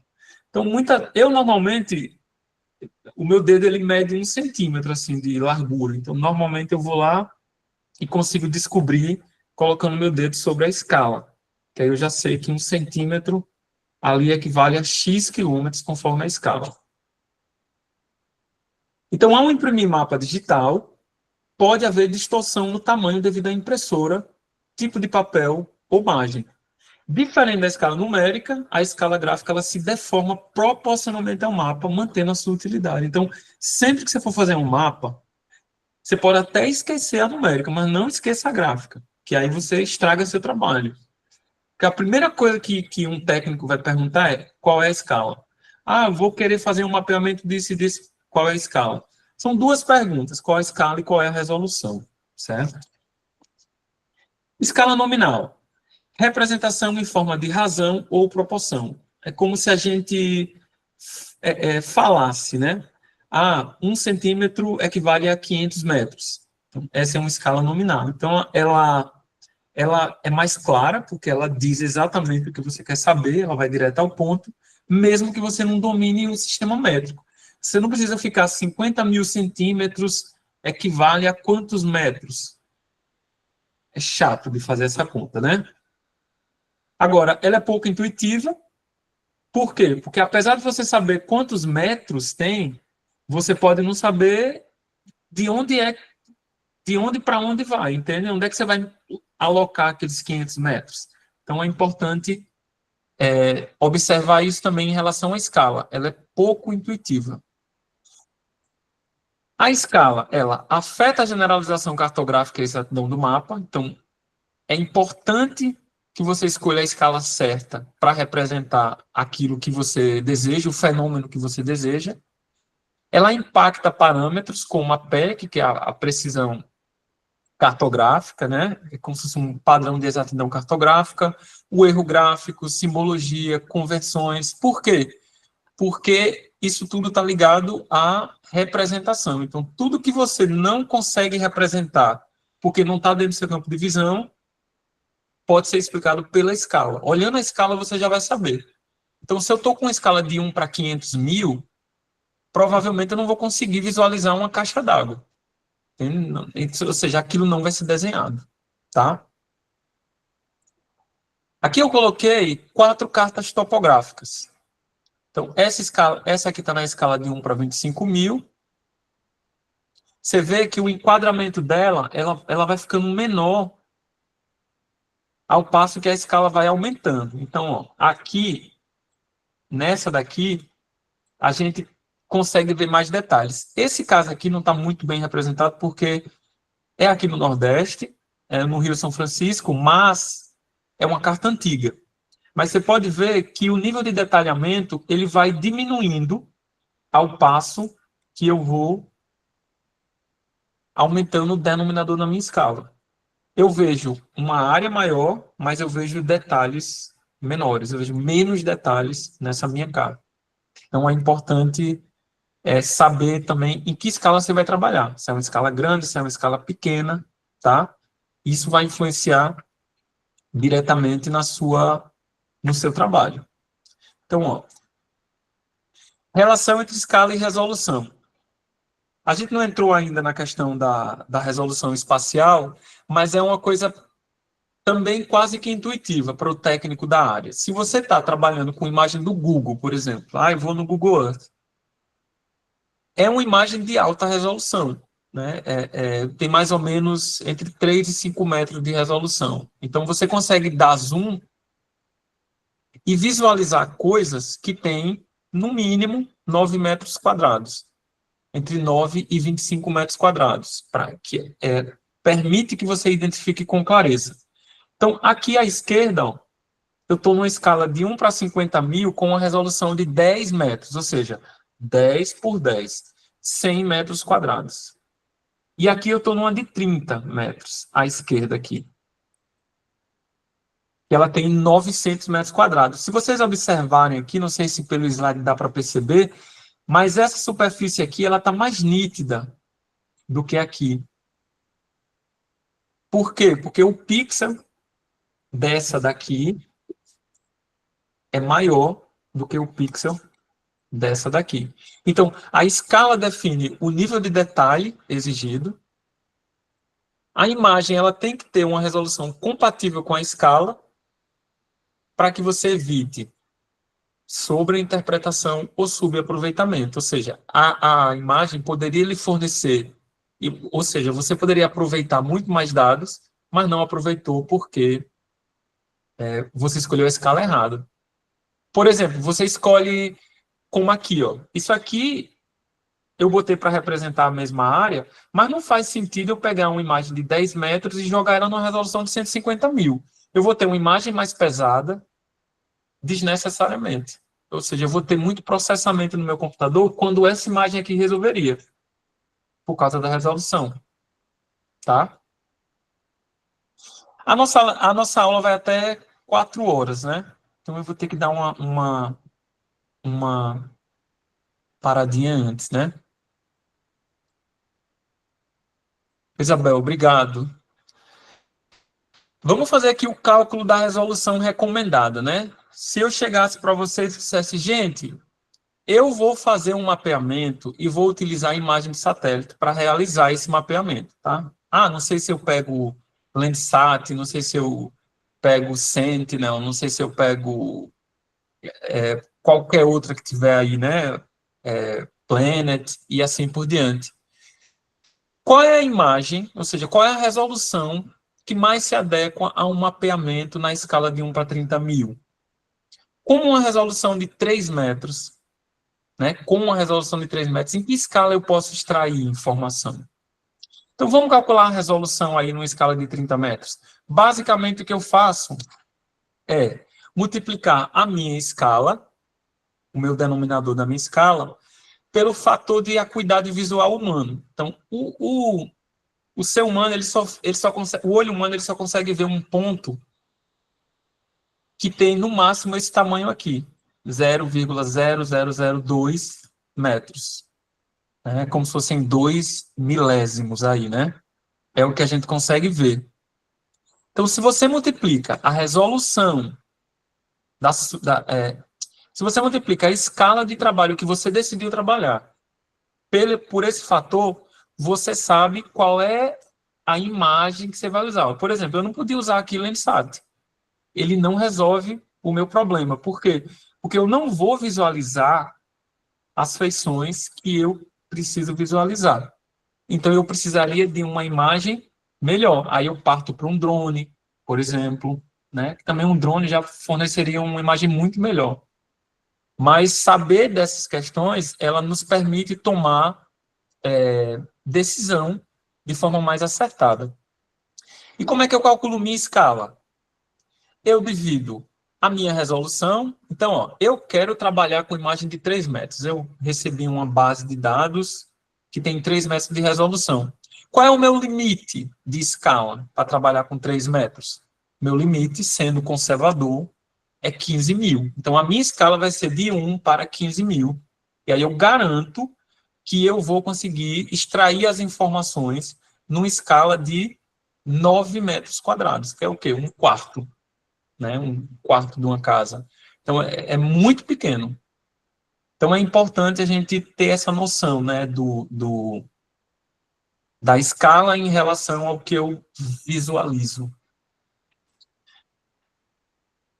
Aqui eu tenho as faixas recomendadas por resolução de escala. Isso aqui é mais informativo.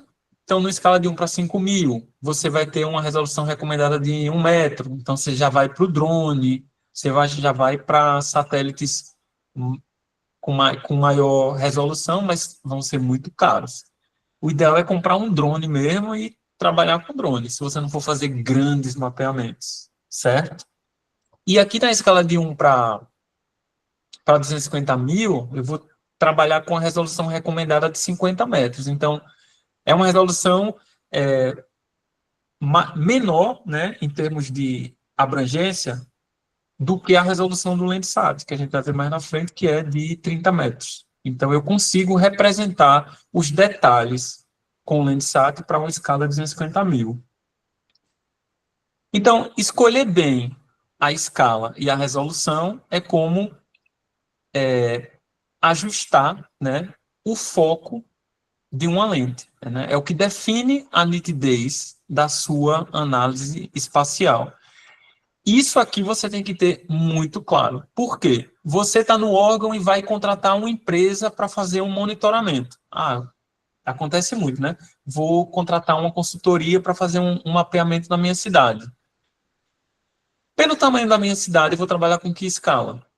Eu, sabendo a área da minha cidade, eu consigo saber que escala eu vou trabalhar e, consequentemente, que imagem eu vou usar. Né? Então, com uma cidade muito pequena, talvez o Landsat não sirva muito, dependendo da escala que você queira trabalhar.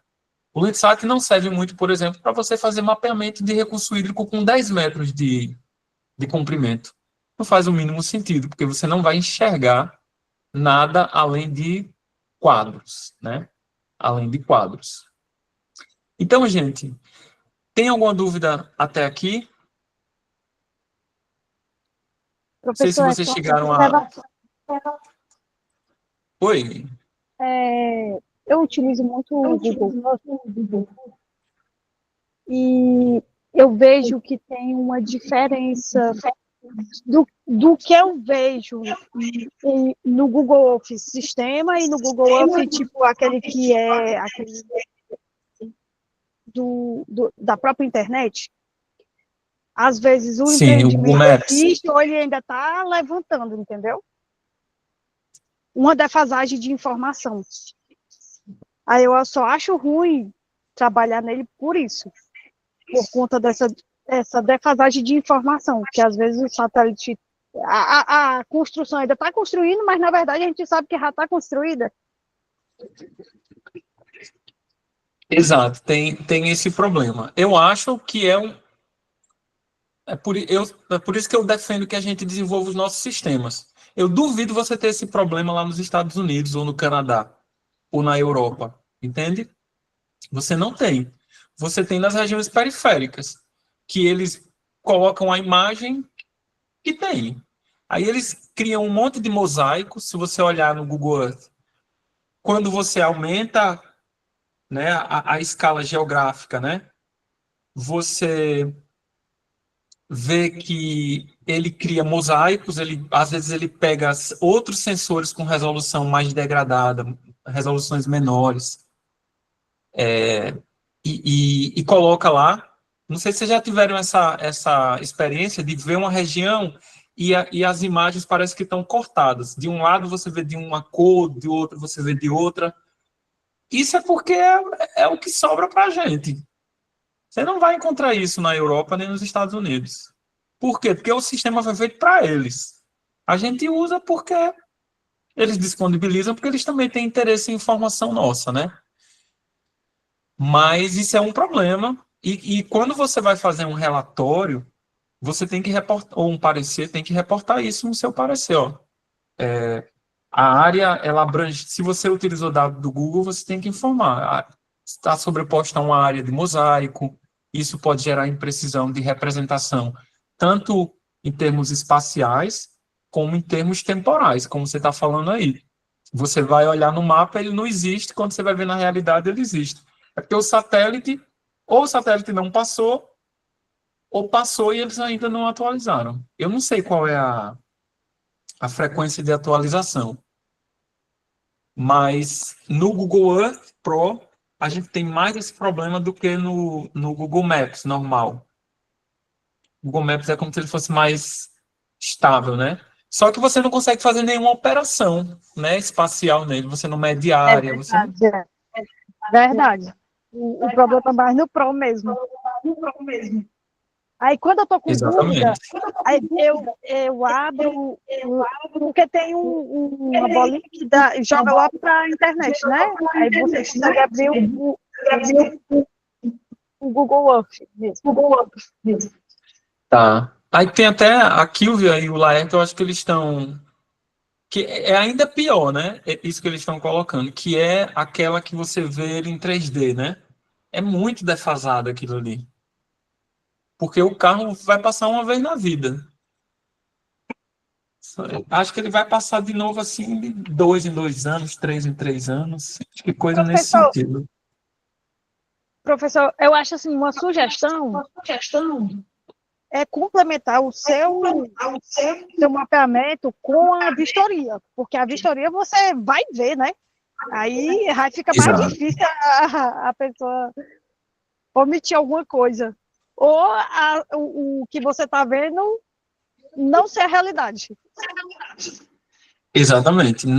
É aquela coisa, né? A gente sempre diz isso aqui. Nada substitui a vistoria, né? A gente até aprovou uma portaria recentemente que permite que você emita licença sem ir na área. Você faz as análises por geoprocessamento e emite a licença.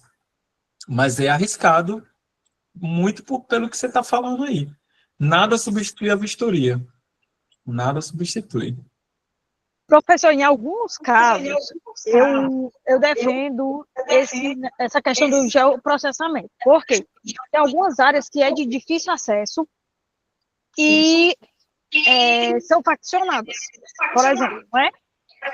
Aí, de fato, complica um pouco para a gente adentrar e ver o que realmente é. Aí, nesses casos, realmente é geoprocessamento mesmo. Porque não tem jeito. Viu esse negócio? Desculpa, lhe cortei. Roberta? É isso mesmo. Não, é isso mesmo, professor. É porque realmente não tem jeito dessa maneira. Aí a gente tem que fazer usando geoprocessamento. Porque teve uma vez, a gente pegou um caso da Polícia Civil, que o rapaz estava querendo saber se a área, eles queriam demolir empreendimentos dentro da área de APP. E eu não tinha como afirmar se era área de APP, porque eu não conseguia ver se tinha um corpo hídrico fininho, sabe? Eu sei que tinha um alagamento e a vegetação era realmente uma vegetação de APP, só que eu não via, eu não conseguia ver por geoprocessamento o corpo hídrico de fato. Aí eu pedi para ele encaminhar isso para o município, porque o município eles têm os corpos hídricos bem desenhados, né, por conta da infraestrutura, do urbanismo e meio ambiente, eles compilam esses dados. Então, a base dos dados dele é bem melhor que a nossa. Então, eu disse assim, olha, eu acho que para você tirar essa informação, você precisa ir no município para saber. E aí você vai conseguir reunir informações para demolir esses empreendimentos.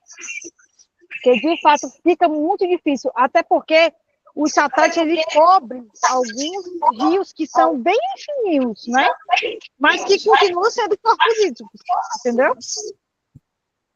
Exatamente. Isso que você está falando é muito interessante, porque ele está totalmente vinculado à escala e resolução. Às vezes a gente acha que o satélite vai elucidar alguma coisa, mas no fundo ele só complica, né, a nossa vida. Mas com essa história de facção que você colocou aí, a gente também tem alguns probleminhas aqui com facção. Bota a gente para correr e não faz o trabalho, tem que ir para a polícia. É muito difícil. Aí, nesse caso, o satélite realmente é uma mão na roda. Mas é complexo, né, tecnicamente, por causa disso, porque nem tudo está atualizado em tempo real, né?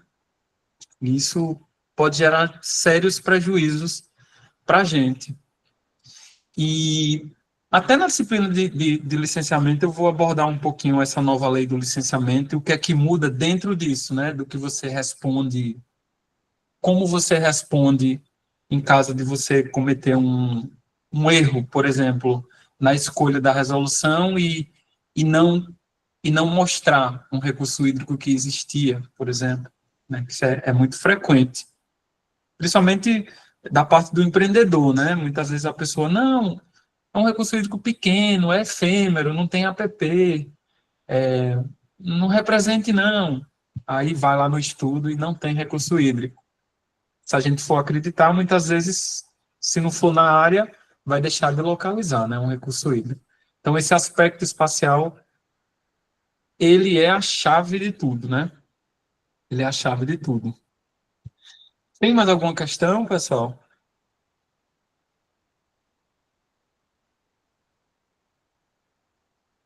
A nossa aula é até 4 ou eu posso prosseguir?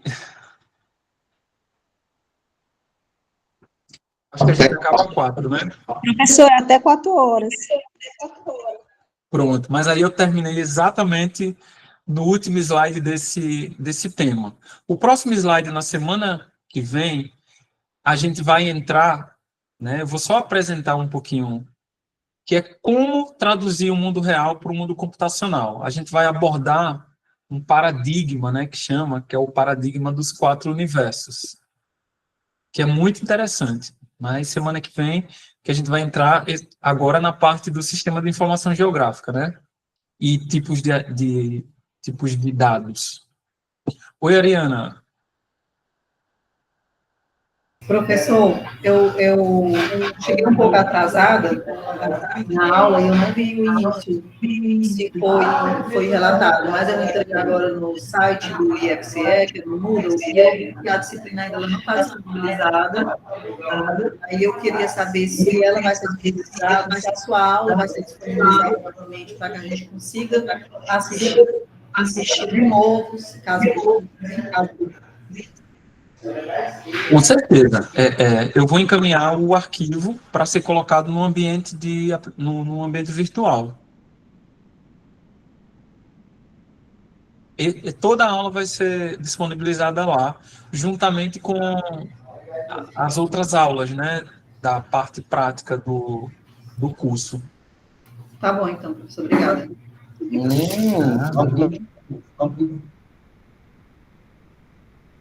Podemos nos despedir?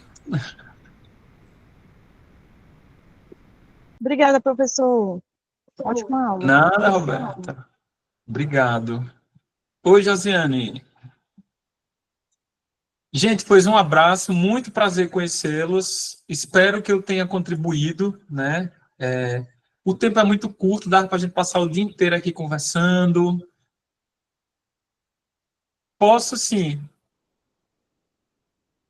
Posso sim. Ó, o meu e-mail, pessoal, é esse. Eu vou passar o meu pessoal, certo? Porque senão pode ser que o institucional não receba.